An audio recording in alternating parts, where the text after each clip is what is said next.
is so simple. Salvation is something so simple. At the same time, it's the hardest thing.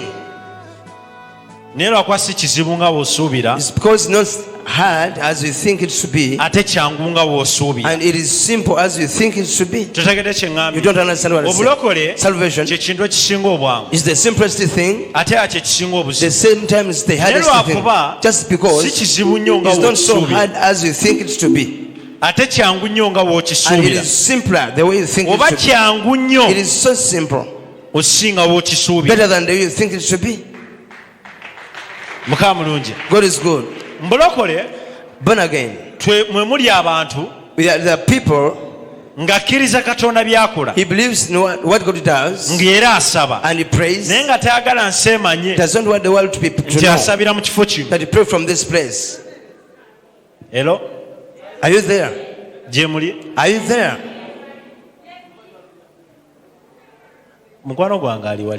Where is my friend? Today has not come. She's there. What surprises me? You find all the same kind of people saying this. That's what surprises them this church. You find our mothers that gave birth to us, our grands, they are slaying. They are still in our generation. They are stressing us. God is good. They are just stressing the way you dress. We just look at them and leave it like that. The shoes they put on, you wonder. Are you there? Gino.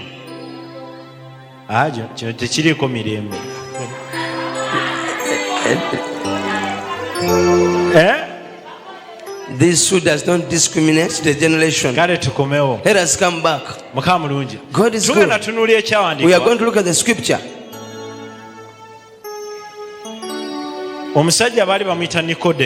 A man was called Nicodemus. He was called Nicodemus. He was one of the meeting, the leading meeting of the Jews. Member of Parliament, MP, would be the member of Parliament minister, or the minister. God is good. Was one of the members, the powerful men. People don't want to know. People are just walking patrol. People are just carried by shorts. Ministers of this now, they are carried by guns. Last time they are carried by the swords, because army used to walk with the swords. He was one of the powerful men. If you had something this time, you had a person to help you. You had a big connection to help you. If somebody was in prison, you need a big connection. You had to look for them. He was called Nicodemus. He was so powerful. He was one of the meeting that leads the nation. God is good. He was among the meeting that leads the nation. They could decide. They could make the laws of the world. The man I speak today, they could make the laws. Does not differentiate all the teachers of the Lord I used to say about. They are separate. The teachers of the road, they do not teach the road that governs the world. They are not teaching the laws that governs the world. They are teaching the laws which God gave to Moses. Nicodemus was a leader, one of the people who the teachers of the law. Not God gave to Moses, but that governs the world. God is good. Those laws that governs the world. Nicodemus was one of those people.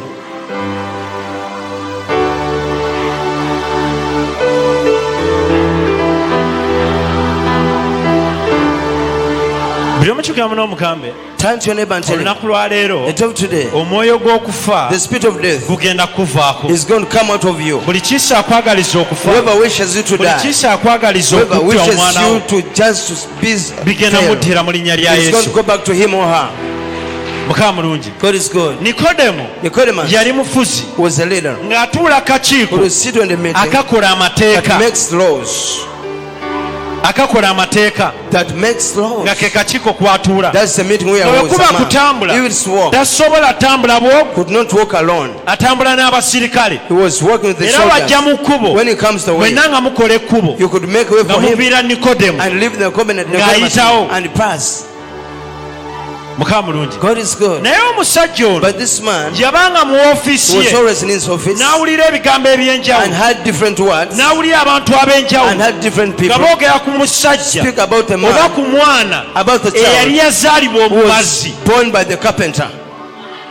Yabeeranga mu He ofiisi was always in the office n'awulira ebigambo ku mubazi and oyo. had rumors about this carpenter. Omwana yazaalibwa mu famire The ey'ababazi child was born in the n'akula family nga of carpenter. mubazi. Who was Nikodemo mu ofiisi ye Nicodemus in his office. ng'awulira ebigambo He eby'enjawulo, had rumors, awulira different rumors. bye boogera ku muntu He ono. speak about this man. Omulimu gw'akola His work yaliko omubazi, was once a carpenter. yazaalibwa musajja He mubazi was born by a okuva e carpenter Galiraaya. from Galilee. Mukama mulungi. God is good. Buli omu kyukiramu n'omugambe Turn to your neighbor waliwo and tell abantu him, b'otasuubira the people cannot abagenda expect okukumanya they are going to know ate nga you, gwe tobamanyi, yet you don't know them. ate nga b'amaanyi Yet they are bagenda powerful. kukumanya They are going to know naye nga gwe you, tobamanyi, yet for you don't know tobalabanga them. nako, You have never seen them. tobawuliranga You have nako, never heard them. tomanyi naki kye bakola You mu don't know what nsi, they do in this ne bo world. bagenda kumanya They will know you. era bajja kunoonya They look for nga you beetaaga obuyambi bwo. because they need your help. Mukama mulungi. God is good. Buli omu mpuliriza. Listen to me, everybody. Nikodemo Nicodemus, twogera ku musajja we ow'ekitiibwa, speak about the honorable man. twogera ku Salimu Sale ow'ebiseera We ebyo, speak about the Salim son of that twogera ku days, Kadaga ow'ebiseera ebyo, the rich person of that day. twogera ku Pulezidenti Museveni We speak ow'ebiseera about ebyo, the president Museveni of that day n'abalala b'omanyi, and other people you know, abasajja ab'amaanyi. the great people. Nga bo ne waba atambula, If he's walking, atambulira mu konvoyi, he's guided by a patro convoy. esooka mu maaso, Patrol is ahead of n'eyokubiri the n'ekulembera, second patrol hides. emmotoka ye n'ejja, His car patro comes. n'esemba emabega, Patrol is n'endala behind. n'esemba emabega. Another comes. Nga n'oba ofa otya, If you do whatever, tosobola mukolako kantu you konna, cannot harm him at all. tosobola. You cannot harm. Ye yali Nikodemo, That was Nicodemus. ye yali Nikodemo. That was Nicodemus. Ng'obulamu bwalimu, The life he had, sajja mugagga, he was so rich. omu ku bafuzi One ab'amaanyi, of the great leaders. nga tolina ky'oyinza mugamba. You could not speak to him Naye anything. kikwewunyisa, But surprisingly, yabeeranga mu he used ofiisi to be ye in his office. ng'awulira ebigambo He eby'enjawulo, had different words. awulira abantu Had ab'enjawulo different people. nga boogera ku muntu Speak omu bw'ati, about one person.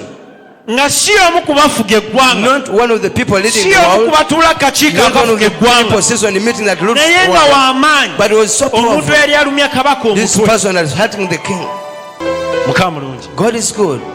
Ng'omusajja gw'awulira, The person used to hear about, bw'abuuza ku mulimu gwe yali akola, if he speak about the oba work ku mulimu gwe yali he akoze, was doing, yali mubazi, he was a carpenter.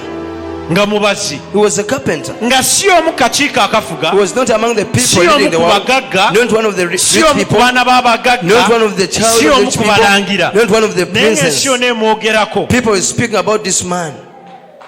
Baayogera ku musajja ono ava e Galiraaya, They speak about this man from Galilee, ku musajja omubazi. the carpenter. Musajja ki ono gwe njogerako? This man I speak about, who is he? Musajja ki ono gwe njogerako? Which man am I Era speaking paka about? nakati And up to now, atuula mu bulamu bwaffe, who dwells in our n'akola life ebyenjawulo. and does different things. Omusajja ono gwe This njogerako, man I'm speaking about, paka nakati up to now, akyayimirira naffe, he stands with us n'alwana entalo and fight zaffe. our battles. Abaddengawo mirembe na Has mirembe, been many azze errors. nga abaawo, Has been n'akola there. ebyenjawulo mu bulamu Doing bw'abantu different things ab'enjawulo. in different Era people. essaawa ya At leero, this time, olunaku lwa leero, and today, agenda tukolera ekintu He's going to ekyenjawulo. do something surprise. Mukama mulungi. God is good. Ekiseera kyatuuka, The time came. buli omu owuliriza, Listen to me. Nikodemo Nicodemus, ng'awulidde ekimala, having heard of everything, awulidde ebigambo ebimala, had many words Omusajja ono. around about this man. n'atuuka n'agamba kati ekikimala. He said that's enough. Ng'abeera n'abasirikale be, He used to be with his guards. nabo ne boogera ku muntu omu, They would speak about this man. nga basanga bali mu nkuba aba afuluma You ennyumba, found them when he was agenda coming out obasanga found them, nga boogera ku mutabani wa speaking yosefu. about the son of Joseph. Yesu bamuyita amannya ag'enjawulo. Jesus was called different names. Mutabani wa Dawudi. The son of David. Oba olunyiriri lwe yali avaamu Because the lineage he was coming from lwali lwa Dawudi. was from David. Solomon, Dawudi. David. Olunyiriri olwo That olw'amaanyi. lineage. N'agamba nsaba Mukama He said that I pray akuwa God olunyiriri olw'amaanyi. He's going to give you a big Era nsaba lineage. Mukama I pray God obulamu bwo your life, omusaayi gwo your blood, otandike olunyiriri you are going to olw'enjawulo begin a different olugendo baawo life. emirembe That's going to give n'emirembe. you peace and peace. Yesu bamuyitanga amannya Jesus was ag'enjawulo. called different Mutabani wa names. Dawudi. The son of David, Mutabani wa Yosefu the son of omubazi. Joseph the Era carpenter. so agamba mutabani wa They have Yosefu not said the son of balina David. okwongerako kali They had to add on nti mutabani wa Yosefu the son omubazi. of Joseph the carpenter. Tebasobola agamba They could not say mutabani wa Yosefu, the son of Joseph balina only. okwongerako They had to add on mutabani wa the Yosefu son omubazi, of Joseph the carpenter. nga tebasobola They kirekayo. could not leave it like Baba that. balina They had okyongerako to add on that word. mutabani wa That's Yosefu the omubazi. son of Joseph the carpenter. Mukama mulungi. God is good. Abasinga mumanyi bazadde bammwe emirimu gye bakola. Many of you know the occupations of your parents, Omulimu mama wo gwe yali akola, the work which your mother used to omanyi do, omulimu taata wo gwe yali the akola. occupation of your father.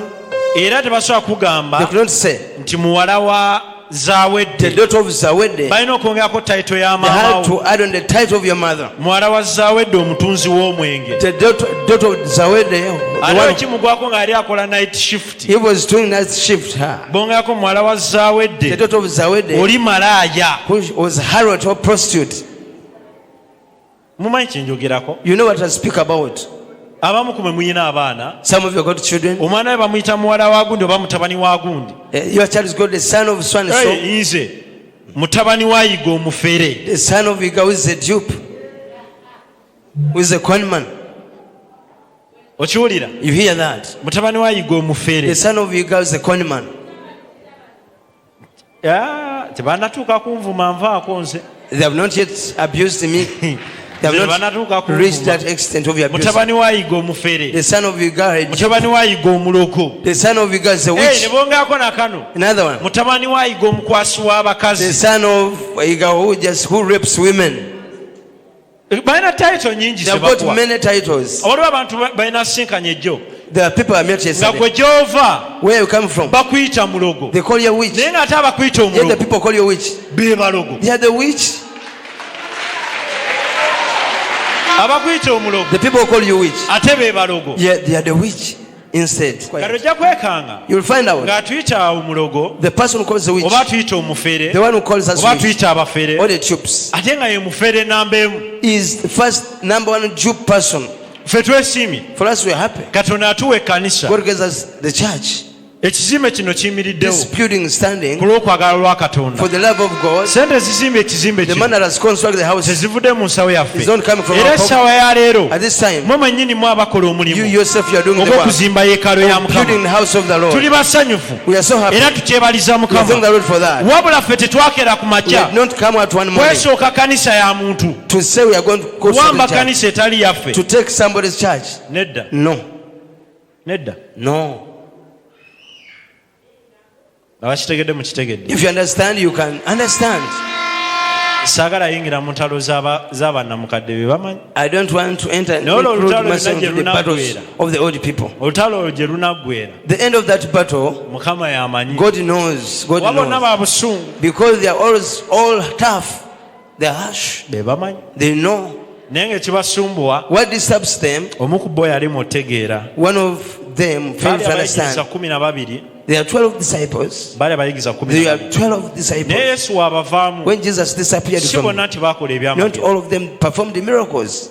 Abamu baabuliranga njiri Some of them preached the gospels, enkalu. the dry gospel. Ba Peetero This Peter, abaanoonya ekisa ekisinga who got the ne greatest, batambuza they abalema. make the lame Ba walk. Pawulo The Paul, oba Sawulo or Saul, eyali atta abayigiriza was killing the bwe disciples. yafuna ekisa When he got the ekisinga greatest grace, n'akola he ebyamagero. performed the miracles. So si No. bonna nti 12 Not all the 12 disciples, baakola they ebyamagero. performed the miracles.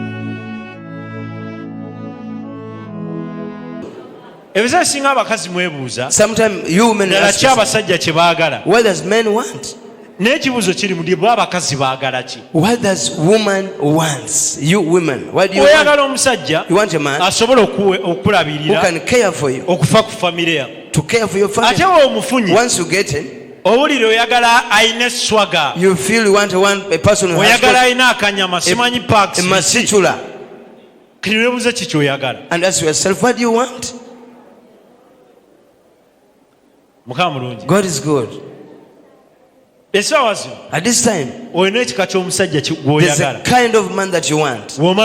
After you get, you're going to change the conversation. You'll ask for another person. I don't have another person to give you. There's a friend of mine that asked me, Pastor,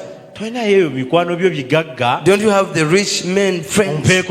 You give me one. And I said, I don't have a rich man. They are just there. They are liars. They are hooligans. They are thugs. They are not trusted. They are not trusted. They are not honest. Sometimes I look at them, I get surprised. They remind me of the life used to be. One time I would make an error. In 1 week I can show you like 8. They make one statement. Used to introduce. This is the wife I love most in my life. And as you think you will. Once a man speaks, imagine the others. The others. One time comes. What is surprising, these people who are not honest, who are not trusted. There's a friend of mine, he got one of the beloved women and introduced her to one of the beloved women, that this one is my girlfriend, I love. You know the woman, what he just minimized, despised him.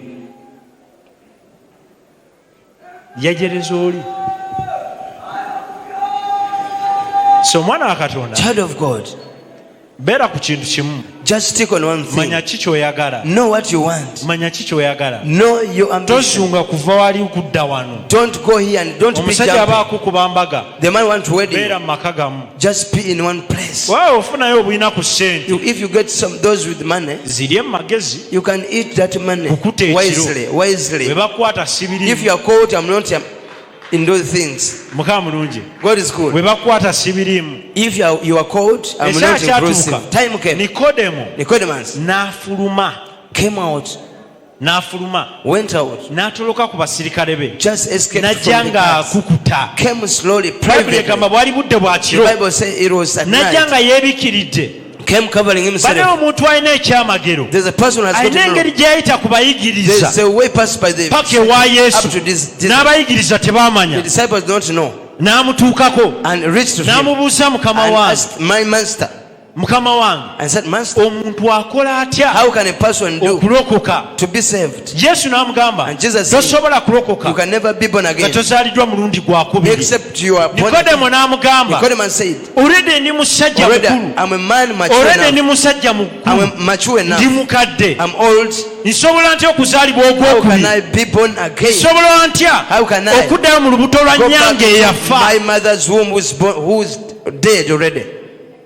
God is good. Look at this. Nicodemus has met Jesus, has been hiding out Jesus, child of God. Nobody's going to look for you if you're not someone. I told you, victory always got a question is about failure.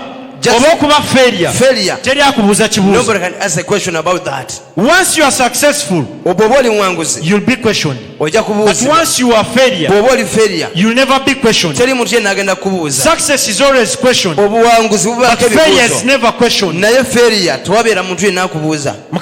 God is good. Jesus could not perform what he was doing. He could not perform miracles. He could not preach the gospel that way. He would just preach.